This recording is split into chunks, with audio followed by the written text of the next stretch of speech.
രാത്രി എന്ന് പറഞ്ഞാൽ വിശ്രമത്തിനുള്ളതാണ്, രാത്രി കിടന്നുറങ്ങാനുള്ളതാണ്.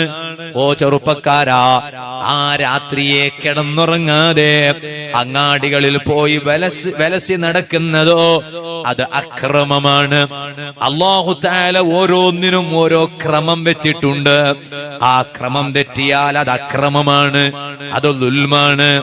അത് വേറെ ഒരാളെ കത്തി കൊണ്ട് കുത്തിയിട്ട് വേദനിപ്പിക്കണമെന്നില്ല. അത് മാത്രമല്ല അക്രമം, ക്രമത്തിനെതിരായിട്ടുള്ളതെല്ലാം അക്രമമാണ്. അതുകൊണ്ട് തന്നെ രാത്രി എന്ന് പറഞ്ഞാൽ അത് വിശ്രമിക്കാനും കിടന്നുറങ്ങാനും ഉള്ളതാണ്.